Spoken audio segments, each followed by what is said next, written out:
Yung mga kaninja.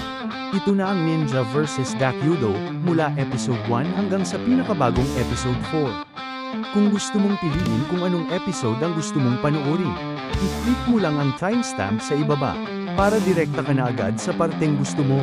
O ay skip mo na rin yung mga napanood mo na sa mga nauna kong upload. Handa ka na? Tara na at sabay-sabay nating panoorin ang laban ng mga ninja at Dakyudo. Nagsisimula ang kwento sa isang lider ng kilalang kriminal na organisasyon na nakatitig sa dulo ng baril. Ang pangalan niya ay Nag-Oshima, at halatang wala siyang takot kahit kaunti. Siya pa nga ang mismong nagbigay ng baril sa taong nakatutok sa kanya, habang kalmado niyang sinasabi na meron din siyang dala. Ang kaibahan lang nila, si Nag-Oshima, hindi basta-basta humihila ng gatilyo. Pinapaalalahanan niya ang lalaki na si Hiroshi na nasa gitna sila ng isang quick draw showdown. Sabi pa niya, sige na, barilin mo na ako. Pero halatang takot na takot si Hiroshi. Nanginginig siya habang sinusubukang protektahan ng isang tao. Nainip na si Nag-Oshima, kaya sumigaw siya, sige na, putok na. Dahil sa takot, pinindot ni Hiroshi ang gatilyo, pero isang iglap bago pa niya ito magawa, tumagos na ang bala sa kanyang ulo. Nanlaki ang mga mata ni Hiroshi, dahil ibig sabihin lang nito, mas mabilis pa ring nakapaputok si Nag-Oshima kaysa sa paghilang ginawa niya sa sarili niyang baril. Ngumiti si Nag-Oshima at malamig na sinabi, mas mahigit wag mong kalimutan, miyembro ako ng Gakuda. Ang bilis ng kamay ko, yan ang aking Gakuda skill. Si Hiroshi ang huling bodyguard, kaya ang natira na lang ay isang babae at isang bata. Samantala, sa kabilang bahagi ng lungsod, naglalakad si Shin, ang ating pangunahing bida. Nadaanan niya ang isang maingay at mayabang na negosyante. Napansin ni Shin na may cellphone na nahulog mula sa bulsa ng lalaki, kaya mabilis siyang kumilos. Maayos niyang ibinalik yun sa lalaki at magalang na sabi, Sir, may nahulog po kayo. Nagpasalamat ang lalaki at sinabing personal phone daw niya yun. Pero mas napansin ni Shin ang phone case, isang limited edition Flash Princess anime case. At hindi lang basta case, super rare Heath model pa. Namangha ang lalaki dahil bihirang may nakakakilala sa ganoong detalye. Doon niya na-realize, pareho pala silang Princess Otaku.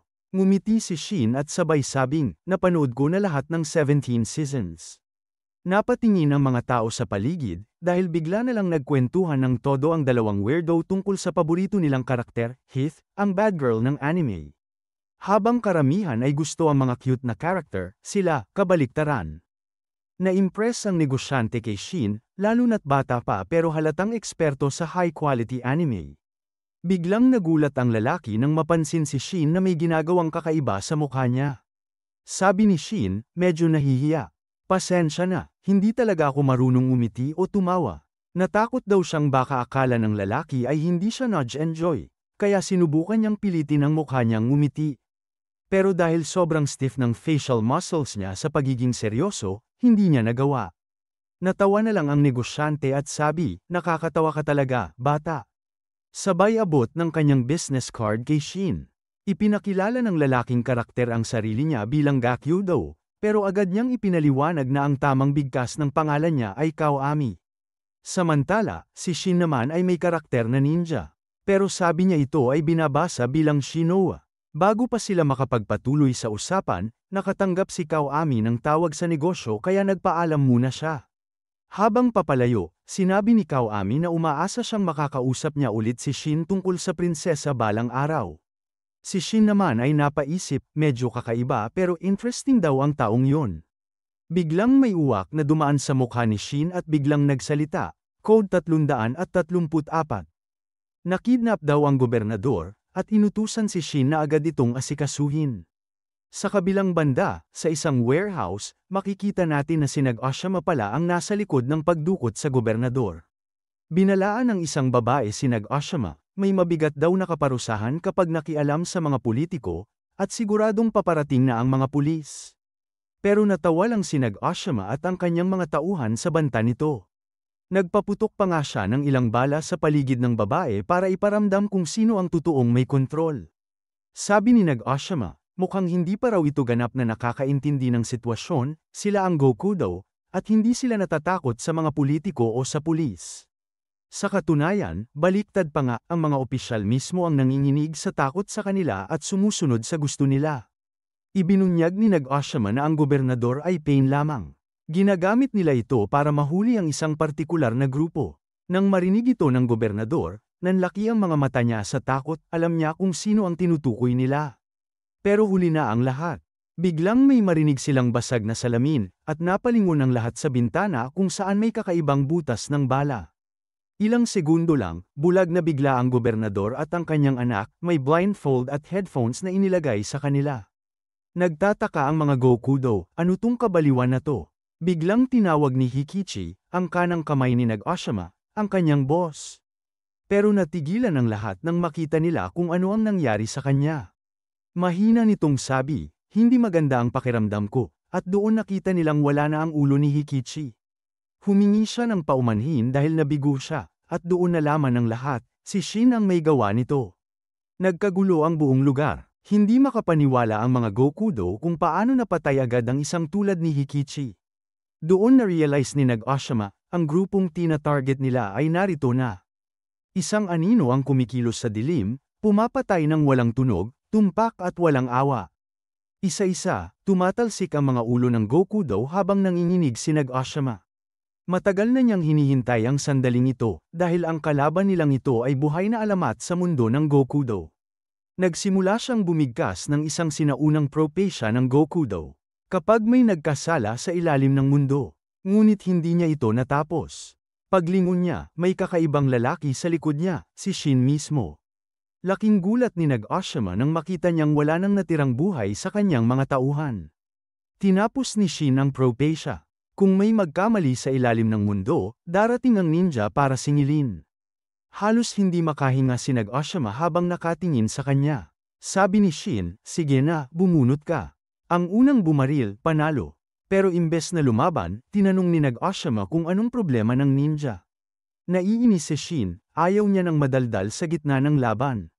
Sumigaw si Nag-Oshima, galit na galit, bakit sa tuwing sinusubukan naming mabuhay, kayo lagi ang sumisira? Bakit? Tumingin si Shin sa gobernador at sa anak nito. Tahimik niyang sagot, dahil dinadamay niyo ang mga bata sa karumihan niyo. Kaya hindi ako kailanman makakatawa o makakangiti. Sinisisi ni Nag-Oshima ang mga ninja sa pagkawasak ng lahat, pero wala nang pakialam si Shin. Tumahimik ang paligid at alam ng lahat. Tapos na ang laro. Sinigawan ni Shin si Nag-Oshima, bumaril ka na? Kaya mabilis na pumutok si Nag-Oshima, pero kahit anong bilis ng bala, wala itong sinabi sa kidlat na galaw ni Shin. Sa isang kisap mata, umiwas si Shin sa bala at pinugutan si Nag-Oshima gamit lang ang sariling kamay. Nanlaki ang mga mata ni Nag-Oshima, hindi siya makapaniwala. Hindi lang siya natalo sa bilisan ng pagbunot, nilampasan ni Shin ang bilis ng bala mismo. Habang unti-unti siyang nawawala ng lakas, ngumiti pa si Nag-Oshima. May tiwala pa rin daw siya na magtatagumpay ang Gokudo, dahil may isang lalaki raw na mamumuno sa kanila. Pero siguradong hindi na siya yon, dahil tuluyan nang bumagsak ang katawan niya sa sahig. Tinawag ni Shin ang kanyang teknik na Blade of Darkness, at malamig niyang sinabi. Target eliminated. Kinabukasan, dumating ang mga pulis sa pinangyarihan ng krimen. Ligtas ang gobernador at ang anak nito, pero lahat ng tauhan ni Nag-Oshima ay patay. Sinuri ni Superintendent Maru ang lugar at sinabi niyang ito ay Code Nen, ibig sabihin, may ninja na kumilos. Mas mabilis pa sa pulis ang mga ninja pagdating sa mga krimen ng underworld. Hindi sila nag-iiwan ng bakas, maliban sa mga bangkay ng kriminal at ligtas na mga biktima. Ang mga ninja sa modernong panahon ay hindi na naglilingkod sa kahit kanino. Hindi sila binibili ng pera, kapangyarihan, o batas ng bansa. Gumagalaw sila ayon sa sarili nilang panuntunan, mga anino ng katarungan. Mga anti-hero na pumapatay sa kasamaan. Isa sa mga investigador ay hindi maiwasang humanga sa kanila, habang si Maru naman ay nagtataka, ano kaya ang itsura nila. Samantala, sa ibang lugar, nakita ng ilan sa mga dating kaklase ni Shin si Shin mismo. May nagtanong kung iimbitahin ba siya sa party, pero agad sumagot ang isa. Wag na, hindi naman yan ngumiti. Hindi bagay sa party. Narinig iyon ni Shin. Mahina niyang sabi habang papalayo. Hindi dahil ayaw kong ngumiti, kundi dahil hindi ko talaga kaya. Naalala ni Shin ang sinabi noon ng doktor, bunga raw ng trauma ang kakulangan niyang ngumiti. Malabo na sa kanya ang alaala ng kabataan, pero isa ang malinaw. Ang mukha ng isang lalaking may tato, na brutal na nananakit ng tao. Habang pinagmamasdan niya ang mga taong nakangiti sa paligid, sinabi niya sa sarili. Kung ako lang naman ang hindi makangiti, ayos lang. Basta sila, masaya. Ilang araw ang lumipas, nilipol ni Shin ang isa pang grupo, ang Morgudo. Galit na galit siya sa karumal-dumal nilang mga gawain. Habang nililinis ang lugar, may napansin siyang mga kakaibang coupon na may amoy na parang kemikal. Kinagabihan, dumalaw siya kay Grandpa Kai. Ginamit pa ni Shin ang kakaibang teknik para buksan ang bote ng soda, at natuwa si Kai. Mukhang nalampasan mo na talaga ako, bata, sabi niya habang nakangiti. Tinawag ni Kai ang teknik ni Shin na Blade of Darkness, isang atake na kasabay ng tunog ng nabibiyak na sound barrier. Ipinakita ni Shin ang mga coupon, at agad na amoy ni Kai ang halimuyak ng droga. Papel na binababad sa likidong droga, at kapag kinagat o dinilaan, tinatamaan agad ng tama. Sabi ni Kai, may bago raw na droga na kumakalat sa Tokyo, posibleng ito ngayon. Ibinahagi ni Shin na kakaiba ang kilos ng Gokudo nitong mga nakaraang araw. Parang sinasadya nilang mag-ingay para pumunta mismo ang ninja. Kaya sigurado siya, may binabalak sila. Biglang may galit na customer na nagreklamo tungkol sa punong ashtray. Ngumiti si Kai, at sa isang iglap, nalinis niya ito gamit ang bilis ng isang tunay na ninja master. Ilang daang taon nang pinuprotektahan ng mga ninja ang bansang ito. Wika ni Kai. Isa siya sa 8 Imperial Ninja, at nanumpa siyang kapag muling gumawa ng gulo ang mga Gokudo, buburahin niya silang lahat. Kinabukasan, abala si Shin, tumatakbo, hingal, at mukhang kinakabahan. Pagdating sa isang tindahan, napagtanto niyang na-late siya. May limited edition na items ng Princess Anime na lalabas lang ngayong araw. Agad siyang pumila sa dulo, at sa kanyang gulat, nandoon din si Kaoami. Kaka-release lang ng bagong episode ng Princess, kaya sobrang dami nilang napag-usapan. Pakiramdam ni Kaoami, parang matagal na silang magkaibigan dahil sa sobrang magaan ang usapan nila. Si Shin naman ay napaisip kung ito ba'y kapalaran, ang muli nilang pagkikita. Pagkatapos gumastos ng sobra sa merch ng Princess, nagpasya silang kumain sa labas. Habang kumakain, galit na galit si Kaoami habang inaalala ang eksena ng pagtataksil sa anime. Kilala si Kaoami sa kainan, palakaibigan, palabiro, at laging nagbibigay ng mga aral sa buhay. Tumawa ang lahat matapos magbiro si Kaoami, kaya sinubukan ni Shin sumabay. Ayaw niyang magmukhang bastos o antipatiko dahil lang hindi siya nakikinig sa saya ng iba. Pero kahit pilit, hindi nagbabago ang mukha niya, hindi talaga niya kayang ipakita ang tuwa. Gusto niyang mabago yon, at may suhestyon si Kaoami. May kaibigan ka ba? Tanong ni Kaoami. Wala, sagot ni Shin. Sabi ni Kaoami na ang pinakamabilis na paraan para magbago yon ay makipag-ugnay sa iba. Gumawa ng koneksyon. Pero pinaalala ni Shin na kung hindi nagmumukha ang emosyon sa mukha niya, halos imposibleng magkaroon siya ng kaibigan, pati sa school, hindi siya nakaka-fit in. Naiintindihan naman ni Kaoami, at agad niyang sinabi, sige, magiging kaibigan kita. Naguguluhan si Shin, biglang may umihip na hangin palabas ng bibig niya.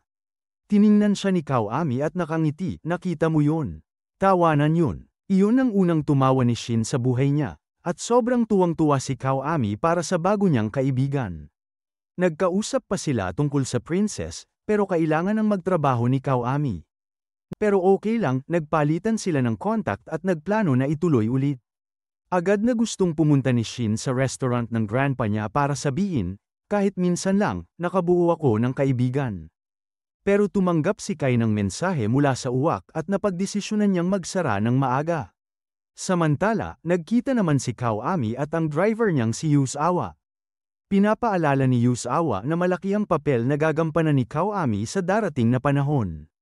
Habang nasa kotse, nagbago ang ekspresyon ni Kaoami at sinenyasan siya ni Yusawa na lumabas ang tunay niyang mukha. Tanggal niya ang damit sa itaas at lumitaw ang mga tato sa katawan niya, marka ng Gokudo. Sabi kay Kaoami na gulo ang pamilya nila. Dinudurog ng mga ninja ang kita nila, humihina ang Gokudo, at maraming batang miyembro ang tumatalikod at sama-sama sa mga Nunyakuza gang. Sabi ni Yusawa, mas madali raw kung tatayo si Kawami bilang leader ng Gokudo, pero ayaw ni Kawami. Mas gusto niyang maging simpleng office worker at manatiling shadow boss sa ilalim. May plano si Kawami para harapin ang mga ninja, mukhang konektado ito sa mga drug-laced na papel, coupon na nakita ni Shin. Dumating naman si Shin sa restaurant ni Kai. Pero sarado na dahil maaga siyang nagsara. Sa isa pang base ng Gokudo, naglalaban-laban na ang dalawang faction nila, puro sigalot.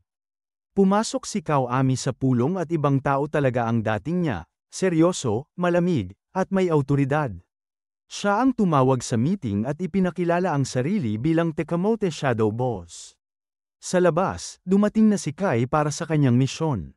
May inisip siyang biro na sigurado siyang papatok kay Shin, baka yun na ang magpatawa sa apo at maglabas ng ngiti. Pero hindi niya alam kung ano talaga balak ng Gokudo sa loob ng pulong.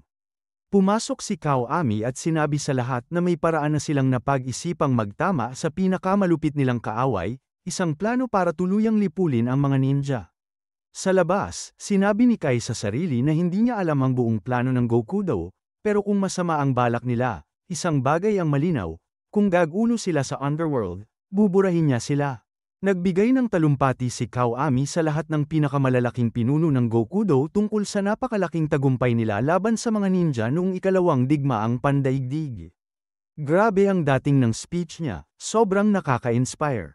Dahil dito, napaluha si Yasawa, labis na nagpapasalamat na kakampi siya ni Kawami.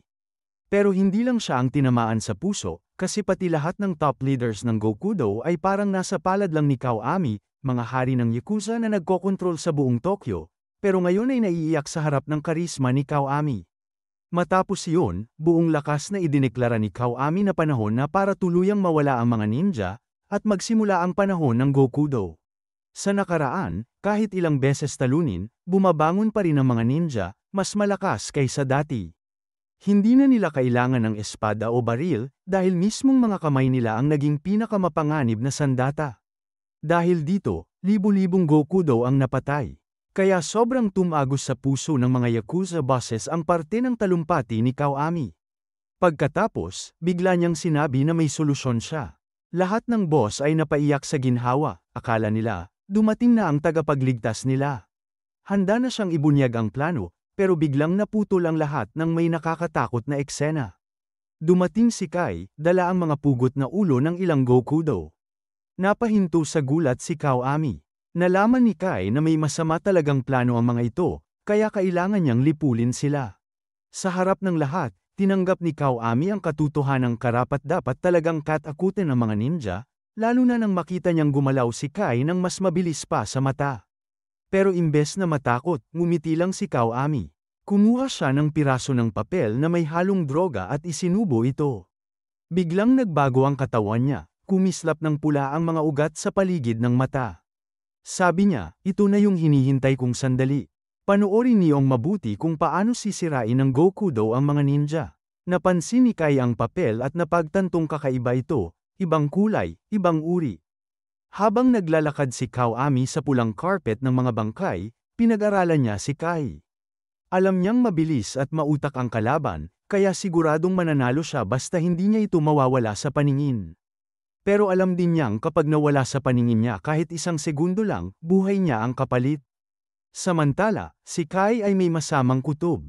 Alam niyang kailangan na niyang patayin agad si Kawami para maibigay sa Chief at sa 8 Imperial Ninja ang babala tungkol sa panganib ng Gokudo.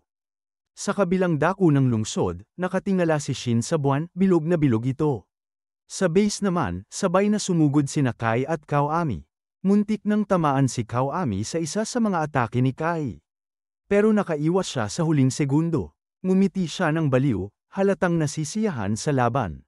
Pero halimaw si Kai, isang segundo lang siyang nawala ng focus, muntik na siyang mapugutan. Tumama si Kai ng matindi, pero nakalapit na si Kawami. Nakita niya na ang tiyempo. Sa mismong sandaling yun, pumasok sa isip ni Kai si Shin, bago pa tuluyang tumama si Kawami at itarak ang patalim sa ulo ni Kai. Pero hindi pa yun sapat, ilang beses pa siyang binaril ni Kawami para siguradong patay. Bumagsak si Kai, at namangha ang mga boss ng Gokudo. Wala pa silang nakitang ganitong labanan. Lalo silang namangha nang makita nilang mabilis gumaling ang malaking sugat ni Kawami, parang himala. Pero ngumiti lang siya at sinabing, hindi ito himala. Ang tinatawag pala ni Kawami na hindi himala ay ang mga tickets to hell. Ang mga drug-laced coupons na ibinebenta nila sa mga normal na tao ay tinatawag na heaven's coupons. Pero ang ginamit niya ngayon ay mas malakas na bersyon, ang hell's coupon. Isang dose lang nito, at kaya nitong palakasin ang katawan sa hindi kapani-pani walang antas. Ito ang magbibigay sa Goku daw ng bilis at lakas na katumbas ng mga ninja. Muling nag-ingay ang buong silid, humanga at sumigaw sa paghanga ang lahat. Si Yazawa ay halos pumutok sa tuwa, ngunit sinabi ni Kawami na nagsisimula pa lang sila. Sa kabilang banda, nakaramdam ng kakaiba si Kami habang nakatingin kay Kai, pero binaliwala niya ito. Tama pala ang kutob niya, dahil si Kai, bagaman sugatan at halos wala ng buhay, ay gising pa. Mahina ngunit puno ng galit, narinig ni Kai ang lahat. Alam niyang ang Goku daw ay nagkaroon na ngayon ng kapangyarihang kasing lakas ng mga ninja, isang panganib na maaaring magdulot ng kapahamakan sa lahat. Naalala ni Kai kung gaano kalakas si Kawami, ngunit hindi niya inasahan na magiging ganito kalupit ang kapangyarihan nito. Matagal na niyang inaalagaan ang kanyang apo, si Shin, at ngayon ay ipinapasa niya rito ang pag-asa ng lahat ng ninja. Hiling niya sa 8 Imperial Ninja na gabayan si Shin, dahil marami pa itong kailangang matutunan. Biglang lumiwanag ang katawan ni Kai, at natigilan si Kawami nang mapagtantong may binabalak ito. Pero huli na ang lahat, dahil biglang sumabog si Kai, winasak ang buong gusali at tuluyang sinakripisyo ang sarili para patayin ang mga Gokudo boss. Sa malayo, biglang kinilabutan si Shin. May kakaiba siyang naramdaman, pero hindi niya alam kung ano yun. Samantala, sa nasunog na lugar, nagulat si Kawami sa ginawa ni Kai. Pinuri pa niya ito sa sakripisyong ginawa para patayin ang lahat ng boss, ngunit hindi siya natitinag. Ang mga tunay niyang pinapahalagahan, ang grupo niyang tinatawag na Akukudo of Destruction, ay buhay pa. Nakawala sila sa pagsabog dahil sa bisa ng Hell's Coupons, at ngayon ay handa na silang puksain ang mga ninja at ang buong bansa. Inilahad ni Kawami ang plano. Alam niyang palaging sumusugod ang mga ninja kapag may krimen. Kaya gagamitin niya yun laban sa kanila. Bilang patunay ng tagumpay niya laban kay Kai, inutusan ni Kawami ang mga tauhan niya na pulutin ang ilang piraso ng katawan ng ninja. Kinabukasan, nagtipon ang mga tao sa isang kalye. May nakita silang kakaiba sa lupa, isang patalim, nakatusok sa tumpok ng giniling na karne. Nandoon si Shin, kaya nilapitan niya ito. Pero nang makita niya ang monogram ng kanyang lolo sa patalim, nanlumo siya. At sa lakas ng kanyang galit, nagsilipad ang mga uwak sa paligid. Sa nanginginig na tinig, iniutos ni Shin sa Chatter Crow. Ipaalam sa 8 Imperial Ninja, pinatay ng Gokudo si Lolo Kai. Biglang lumitaw mula sa kung saan si Kawami. Ngumiti pa ito at nagbiro na parang walang nangyari. Oy, buddy, buti nakita kita. Nakilala agad kita sa buhok mo, tsaka sa posture mong parang pagod na pagod. Mayabang pa niyang sinabi na may nagawa siyang kamanghamanghang bagay sa trabaho, kaya siya ang taya sa inuman mamaya. Itinago ni Shin ang galit sa loob niya at nagpanggap na kalmado. Biniro pa niya si Kawami, ang pangit mo tingnan, may kurbata ka pa sa ulo mo. Tumawa si Kawami at sinabing baka ito na ang susunod na trend. Pero napansin niyang wala na ang mensaheng iniwan niya. Napangiti siya, siguradong kinuha na iyon ng mga ninja. Wala siyang pakialam, at naglakad silang dalawa papunta sa bar. Si Shin, sa kabila ng ngiti at pagpapanggap na normal, ay nilalamon ng galit sa loob. Hindi niya matanggap kung bakit kailangang mamatay ang lolo niyang si Kai. Sa isipan niya, paulit-ulit niyang tinatanong kung sino sa mga Gokudo ang may kagagawa ng lahat ng ito. Samantala, si Kawami ay nag-iisip ng susunod niyang hakbang. Sana raw alam niya kung saan nagtatago ang mga ninja, para sila na mismo ang unang umatake. Habang patuloy na kumukulo ang galit ni Shin, tahimik siyang nangako na hahanapin niya ang pumatay sa kanyang lolo, at ipaghihiganti niya ito. Habang nagsasalita si Kawami, unti-unting nagiging ingay na lang ito sa background. Dahil sa isip ni Shin, isa lang ang laman, ang kanyang lolo. Naalala niya kung gaano mahilig sa kape si Kai, pero palaging sinasabi nito na ang pag-inom ng alak ay isa sa mga kasiyahan ng pagtanda. Handa si Shin na subukan yun ngayon. Pero dahil bata pa siya, pinipigilan siya ni Kawami. Sa kasamaang palad, tumama pa rin ng kaunti ang alak sa mukha ni Shin, at isang patak pa lang. Bigla na siyang nawala ng balanse at bumagsak. Natarante si Kawami, akala niya mamatay si Shin at baka kailanganin ng doktor. Pero nagulat siya nang makitang tunay na nag-aalala si Kawami. Dahil doon, naisip ni Shin na mabuting tao talaga si Kawami, at masaya siyang siya ang naging una niyang kaibigan. Pagkatapos, humingi ng tawad si Shin. Inamin niya na kamakailan lang ay may nawala sa kanya, isang taong parang magulang na minahal niya ng higit kanino man. Kaya siya uminom, para malunod kahit sandali ang sakit. Nalungkot si Kawami. Sinabi niyang alam niya ang pakiramdam ng mawala ng mahal sa buhay. Walang alak na makakatanggal ng ganoong klaseng sakit. Kaya aniya, sa ganitong mga oras, iisa lang ang tunay na solusyon, umiyak. Hinimok niya si Shin na ilabas ang lahat ng emosyon bago siya lamunin ng galit at lungkot. Kaya matapos ang lahat ng trahedya, tuluyan ang bumuhos ang kanyang mga luha. Pagkatapos, humingi siya ng tawad sa abalang naidulot. Bago sila maghiwalay, pinaalalahanan siya ni Kawami. Uminom ka ng maraming vegetable juice bukas para sa hangover mo, ha? Nagpaalam silang magkaibigan, at habang naglalakad, napaisip si Kawami, ramdam niya ang sakit ni Shin, at laking gulat niya nang mapansing pati siya, umiiyak na rin. Makalipas ang ilang sandali, may grupo ng mga lasing na magnanakaw na lumapit sa tulog na si Shin. Pero hindi nila natapos ang balak nila, dahil biglang lumitaw ang isang ninja, gamit ang talam ng dilim, at nagsimula ng malaking apoy sa likod nila. Iisang bagay lang ang malinaw, may dumating para kay Shin. Samantala, sa ibang lugar, si Yasawa ay nagtipon ng mga batang ulila, mga bata na ang buong pamilya ay pinatay ng mga ninja. Inampun niya ang mga ito, gaya ng pag-ampun sa kanya noon ng kanyang guro na si Tekamota. Biglang napakita ni Yasawa ang kakaibang bilis at lakas ng harangin niya ang isang bala na halos tumama kay Kawami. Napabuntong hininga si Kawami, dismayado na isa na namang asasin ang dumating para maghayganti sa ngalan ng iba.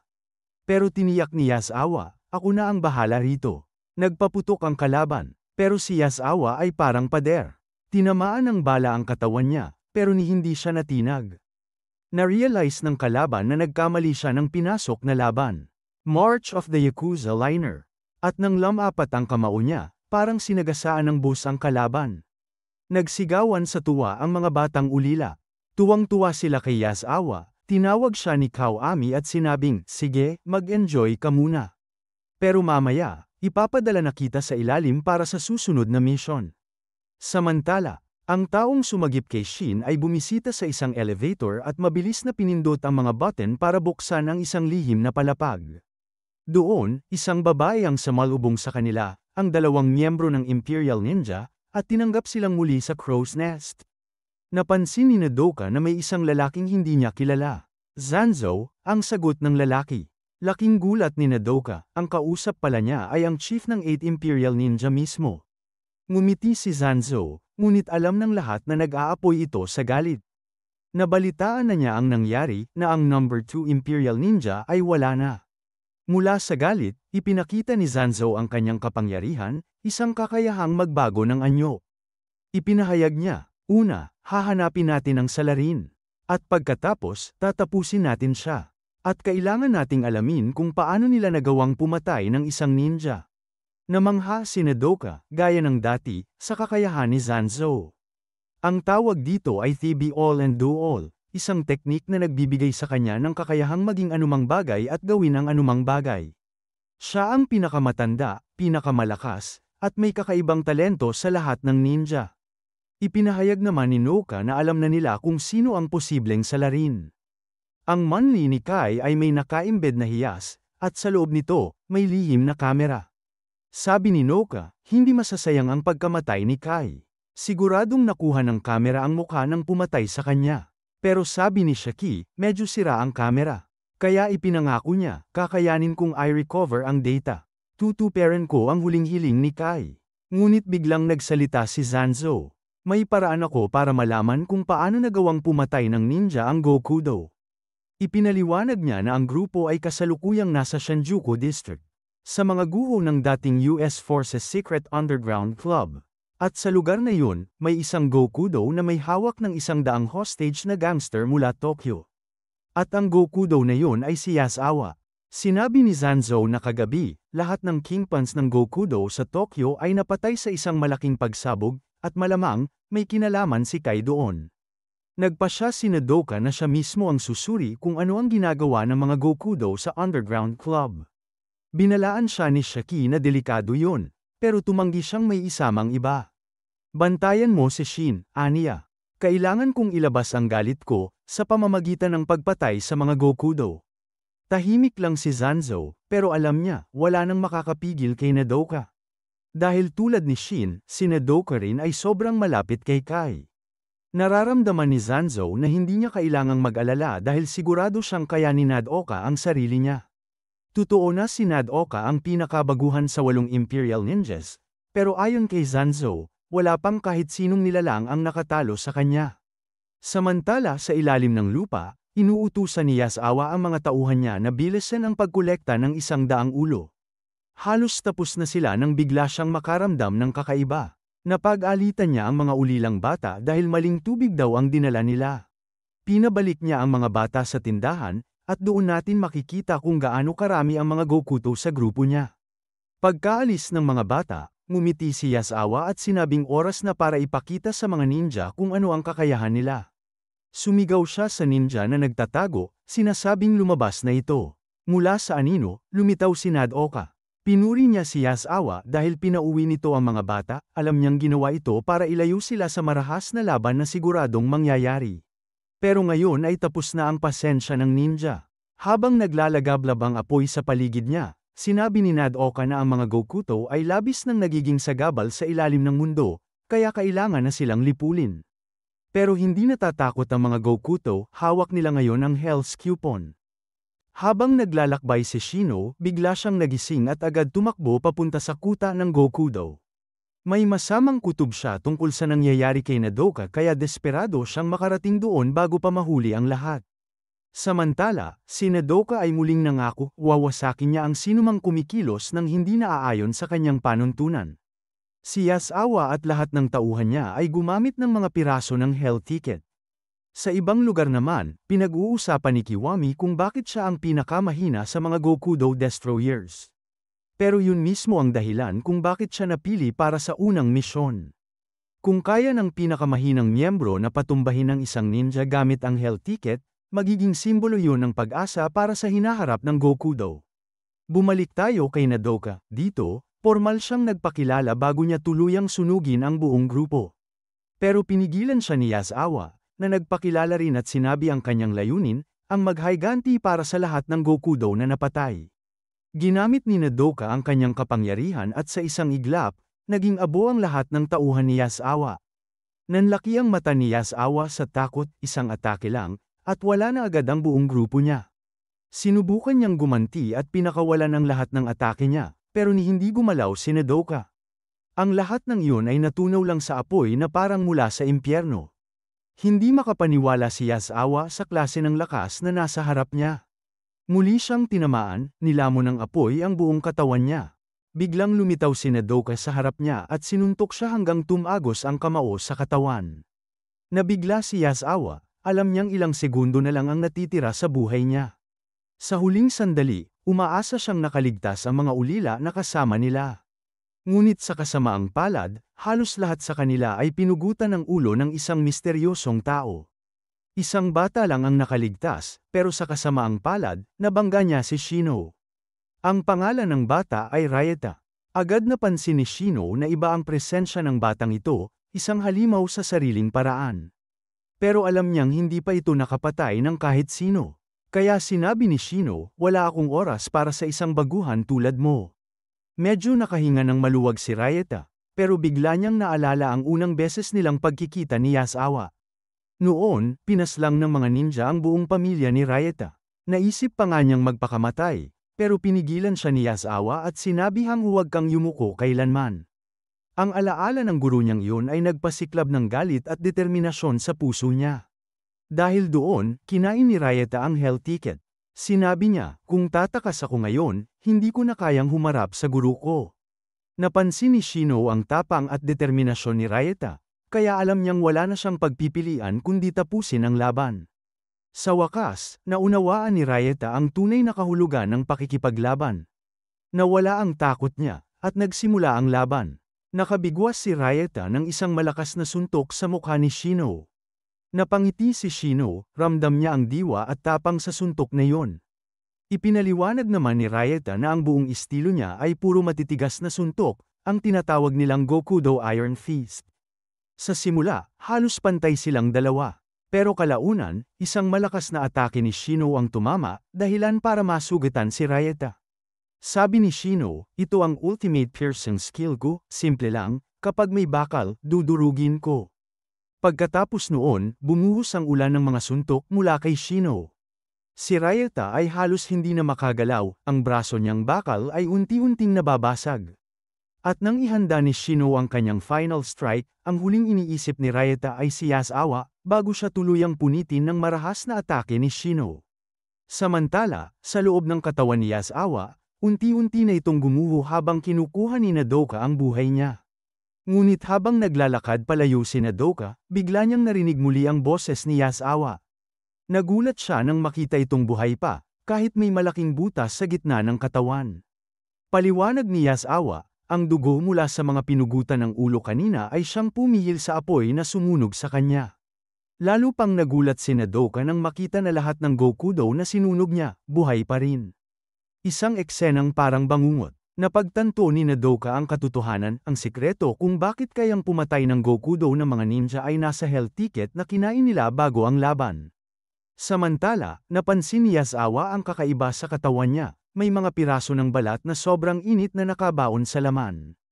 At doon niya naintindihan, yun pala ang paraan kung paano na itatapon ni Nodoka ang mga pirasong balat na nagiging sanhi ng pagkasunog ng kalaban. Habang nakaluhod si Yasawa sa gitna ng abo at apoy, iniisip pa rin niya kung paano niya tatalunin si Nodoka. Ang natitira na lang sa kanya ay isang daga na kutsilyo, isang regalo mula kay Kiwami. Kahanga-hanga dahil kahit sa tindi ng apoy, hindi ito natunaw. Naisip ni Nodoka na alam na niya ngayon ang sikreto ng Gokudo, at wala siyang ibang pagpipilian kundi patayin si Yasawa. Lumipad siya pataas sa ere, habang si Yasawa ay paulit-ulit na binubulong sa sarili, magpatuloy ka lang. Kahit si Nodoka mismo ay napangiti, ramdam niya ang apoy ng matinding determinasyon ni Yasawa. Ang damdaming yun ay kumalat sa mga natitirang tauhan niya. Sabay-sabay silang sumugod, tinawag ang kanilang huling pag-atake na Family Tower. Sumigaw silang lahat, hinihikayat si Yasawa na tapusin ang laban. At doon nga, tumakbo si Yasawa ng buong lakas. Umakyat sa tumpok ng katawan ng mga kasama niya. At isinaksak ang kutsilyo sa puso ni Nodoka.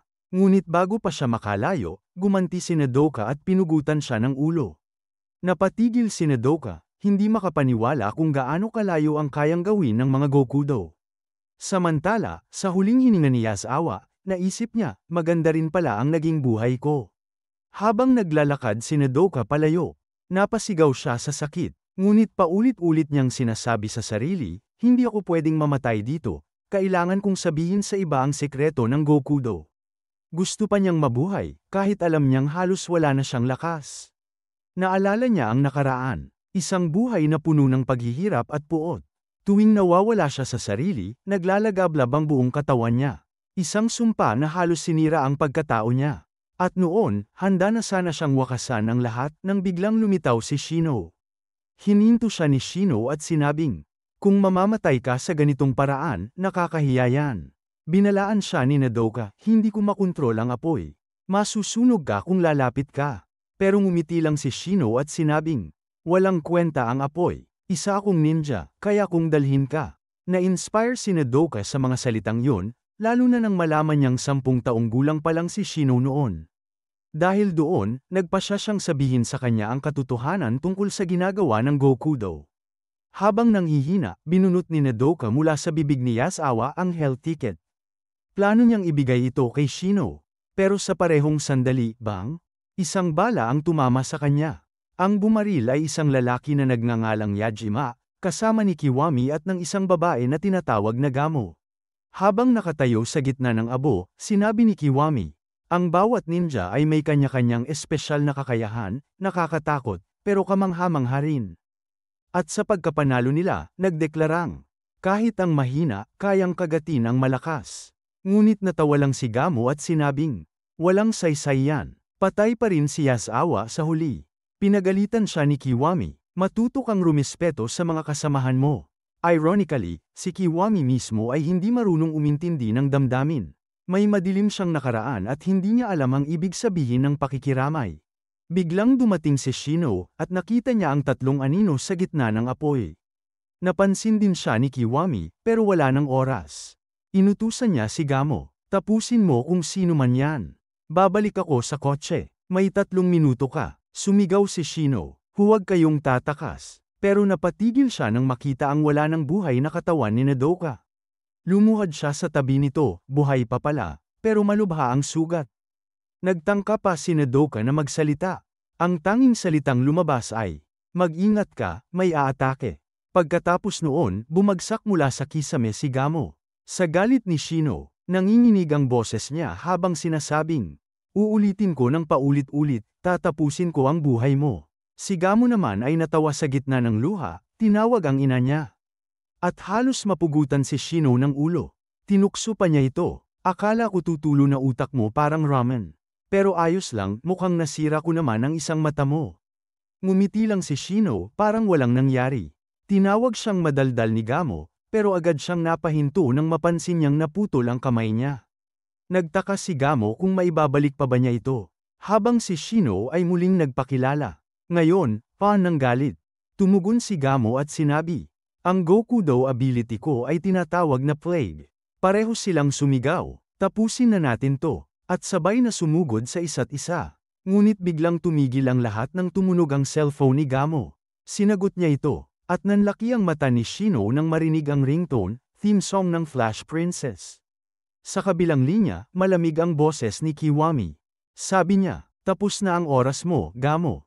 Handang-handa na si Shino para ipagpatuloy ang laban nila ni Gamo, pero bigla na lang itong nawala ng gana, tumalikod, at basta na lang umalis.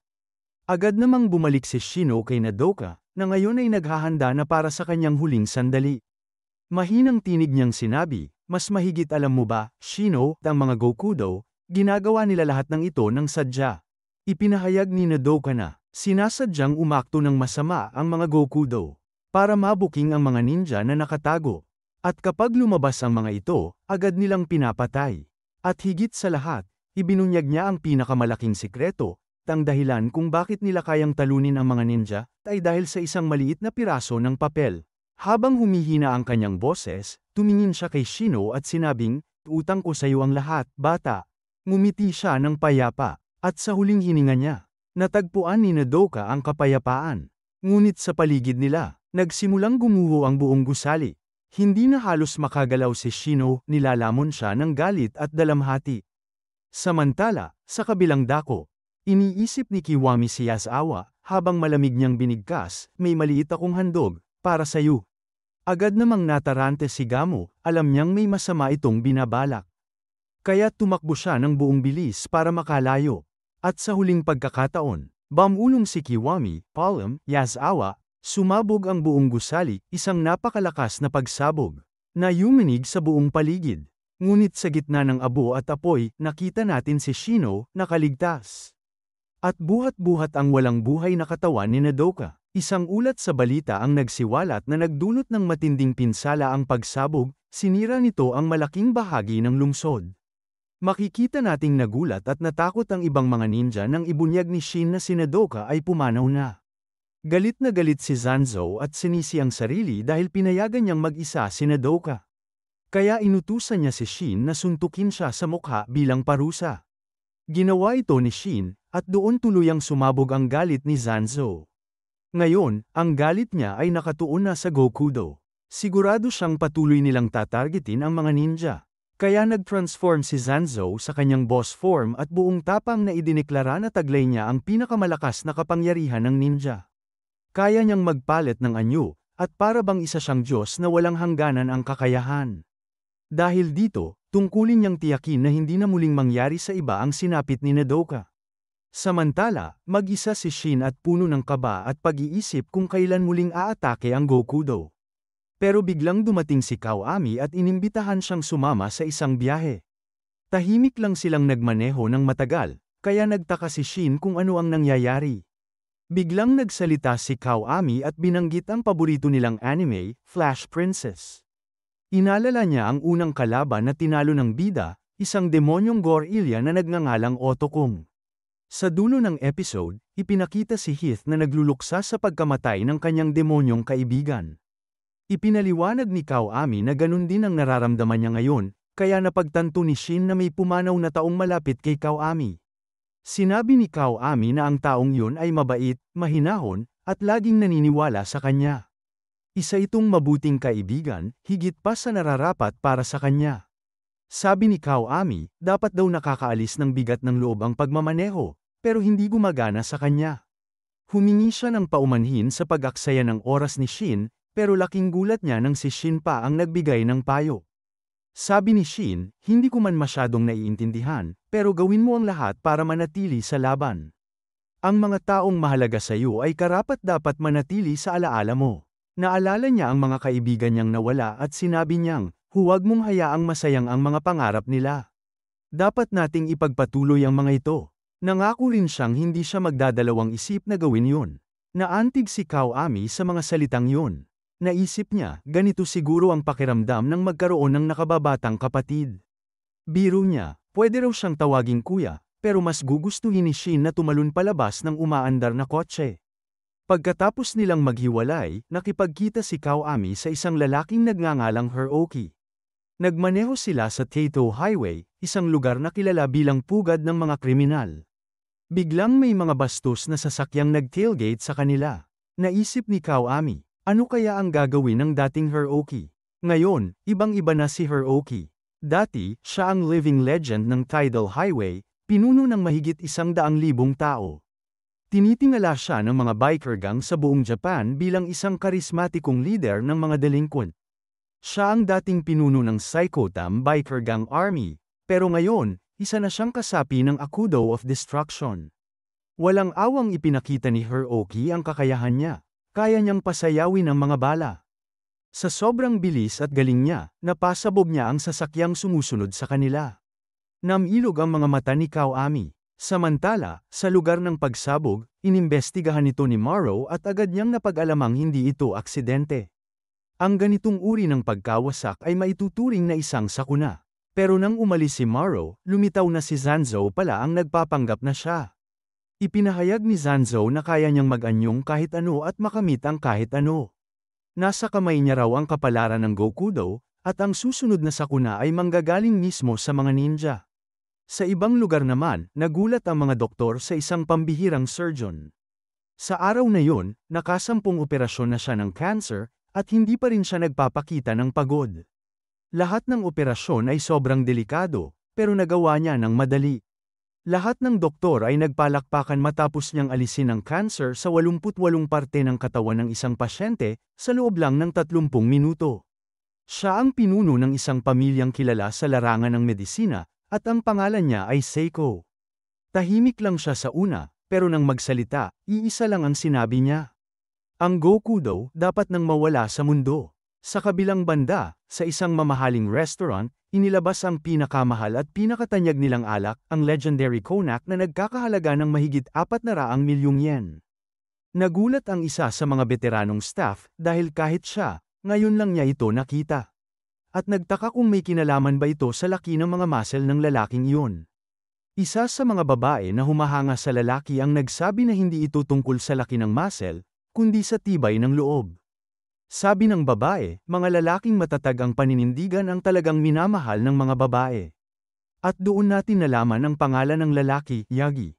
Pagbalik niya sa base, agad siyang bumati kay Shin. Halata namang hindi pa rin nagbabago si Shin, seryoso pa rin at hindi marunong umiti. Kaya nagkaroon si Yagi ng ideya, isama raw si Shin sa club niya, dahil mga profesional daw ang mga host doon sa pagpapatawa ng tao. Dumating naman si Seiko, at agad itong humingi ng paumanhin sa ugali ng kanyang nakababatang kapatid. Bilang doktor, agad niyang sinuri ang mata ni Shin at naayos ito kaagad. Namangha si Shin dahil muli na siyang nakakakita. Pagkatapos, inanyayahan niya si Shin sa ospital, dahil sabi niya, isang maliit na hiwa lang sa utak mo, at muli kang matatawa. Pero syempre, tinanggihan yun ni Shin. Maya-maya, binati ni Zanzo ang Cursed Blood Ninja. Ibinunyag ni Zanzo na ang Aikuro of Destruction ang pumatay kina Kai at Edoka, pero walang ideya si Yagi kung sino siya. Nang tumingin siya ng mabuti, napansin niya ang mga mata nito, at doon niya napagtanto na si Zanzo pala ito, ang kanilang hepe. Ipinahayag ni Zanzo na gumagamit ng droga ang mga Gokudo para palakasin ang sarili. Sinaliksik ni Shaki ang gamot at nalaman niyang halo ito ng iba't ibang steroids at mga Chinese herbs. Sinubukan ni Zanzo ang gamot sa isang daga, at sa kapangyarihang yun, napatumba ng daga ang isang oso. Sa ngayon, nasa tuktok ng kumpiyansa ang Gokudo. Kaya sigurado si Zanzo na nagbabalak na naman sila ng isang kasamaan para muling lumabas ang mga ninja. Sa kabilang banda, si Hiroki ay nagbubuntong hininga habang iniisip kung bakit napakaraming tao ang galit sa buhay nilang pangmatanda. Nagtanong si Kaoami kung ano ang plano niya. Kaya ipinaliwanag ni Hiroki na uunahin niyang tawagan ang mga kaibigan niyang nasa iba't ibang panig ng mundo. Ang una ay isang lalaking namumuhay sa dumi. Ang asawa niya ay walang tigil sa kakadaldal, at minsan ay iniisip na niyang tapusin ang lahat. Siya si Alpha. Samantala, may isang lalaki namang tinatreto ng masama ng kanyang boss. Isa siyang walang paninindigan, laging tahimik kahit inaapi. Pero nakatanggap siya ng tawag mula kay Alpha. Ipinaliwanag nito ang sitwasyon, at tuwang-tuwa si Sigma nang marinig na tinatawag silang muli ng kanilang leader. Nang muli siyang insultuhan ng boss niya, sinuntok niya ito ng sunod-sunod at sabay nag-resign sa trabaho. Sa isang larong baseball naman, todo sigaw ang mga fans para sa manlalarong si Omega. Maaari siyang magtala ng bagong record ng home run sa susunod niyang palo. Kilala siya bilang Human Whirlwind, pero sa kabila ng mga sigawan at papuri, wala siyang nararamdaman. Hanggang biglang sinabi sa kanya na may tawag siya mula kay Sigma. Dating squad commander si Omega, kaya buong respeto niyang kinausap si Lieutenant Sigma. Ipinaliwanag ni Sigma ang sitwasyon, kaya agad iniwan ni Omega ang lahat para sa kanyang tunay na misyon. Isa-isa nang tinawagan ang mga dating kasamahan sa iba't ibang panig ng mundo. Iisa lang ang sigaw nila, babalik na ang gintong panahon. Sa loob lamang ng ilang minuto, idineklara ni Hiroki na 50,000 lalaki ang magtitipon kinabukasan. Napahanga si Kaoami at nagtanong kung ano ang plano nila. Ipinaliwanag ni Hiroki na ang tunay na kalayaan ng mga biker gang ay ang mabaliw ng walang limitasyon, dahil sa ganun, nawawala ang sakit at pagkabagot ng buhay. Noong araw, ninakaw ng mga ninja ang pangarap nilang mundo. 100,000 lalaki ang lumaban ng buong tapang, pero kalahati sa kanila ang nasawi. Kaya ngayon, layunin ni Hiroki na buhayin muli ang pangarap na yun, magdala ng kaligtasan sa mga pagod na matatanda, at maghayganti sa mga ninja. Samantala, inalala ni Shin ang bili ni Zanzo na maging alerto sa anumang kakaibang galaw. Napansin niya si Kaoami na nakikipag-usap sa kanyang boss. Sa kabilang lugar naman, kinukuhanan si Hiroki ng mga litrato kasama ang kanyang mga fans. Hinahangaan siya ng lahat, pero tiningala niya ang langit at bulong niya, hindi kita kailanman kakalimutan. Ilang sandali pa, dumating na ang mga tauhan ni Hiroki. Halos maiyak sila sa muling pagkikita nila ng kanilang boss. Namangha si Hiroki sa tagumpay ni Omega bilang baseball star, pero sabi ni Omega, masaya lang siyang makabalik. Sabay-sabay nilang inamin, mahirap maging adulto. Sa kabilang banda, nagkita sina Shin at Kaoami kay Shaki.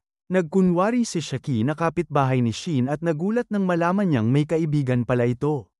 Biglang tumawag ang boss ni Kaoami kaya agad siyang umalis, humihingi ng paumanhin. Sinabi ni Shin kay Shaki na si Kaoami ang una at tanging kaibigan niya. At sigurado siya, may kakaiba sa taong yun. Dahil sa huling pag-uusap nila, napagtanto ni Shin na si Kaoami lang ang nakapagpatawa sa kanya muli. Nagulat ng husto si Shaki sa narinig at napaluha siya. Alam ng lahat na nakakakilala kay Shin kung gaano kahirap siyang patawanin, at kahit isa, wala pang nagtagumpay. Pero si Kaoami ang kauna-unahang tao na nakapagpangiti sa kanya. Kaya sang-ayon si Shaki, totoo nga, isang mabuting kaibigan si Kaoami. May mga bagay siyang gustong sabihin, pero pinili niyang manahimik. Hindi niya balak sabihin kailanman ang totoo, at ililibing na lang niya sa puso niya ang nararamdaman. Hanggang sa huli ng kanyang buhay, mamahalin niya si Shin ng palihim, tahimik ngunit totoo. Pagsapit ng gabi, nagsimula ng magtipon ng biker gang ni Hiroki. Muling nabuhay ang alamat matapos ang 20 taon. Ipinagmalaki ni Hiroki na ang lahat ng ito ay dahil kay Kawami. Kung hindi dahil sa kanya, hindi nila makokolekta ang 30,000 sasakyan na kailangan nila. Malaking halaga ang nagastos, pero sabi ni Kawami, sulit yan. Mas maganda pa rin makita na muling bumibiyahe ang alamat ng kalsada. Nagyosi silang dalawa, tumingin sa malayo, at binati ang isa't isa ng good luck. Sa Ninja Base, isang uwak ang damapo para maghatid ng balita. Puno ng panganib ang Tidal Highway. Pero mas masama pa rito, si Shaki ay nakadiskubre ng isang nakakakilabot na lihim. Nanginginig siya sa takot habang tinititigan ang larawang hawak niya. Isang imahe na hindi pa kailanman nakita. Ito ang larawan mula sa cellphone ni Kai, at doon malinaw na nakuhanan kung sino ang pumatay sa kanya. Nang makita ni Shin at Shaki ang mukha sa larawan, agad nilang nakilala kung sino yun. Kung nag-enjoy ka sa video na to, huwag kalimutang i-like, i-share, at mag-subscribe, para masundan mo pa ang mga susunod na epic battles. At kung gusto mong mapanood pa, ang mga intense na anime recaps tulad nito, binge-watch mo na rin ang iba ko pang videos dito sa channel. Mas marami pang action, mas marami pang kwento, dito lang sa channel na to.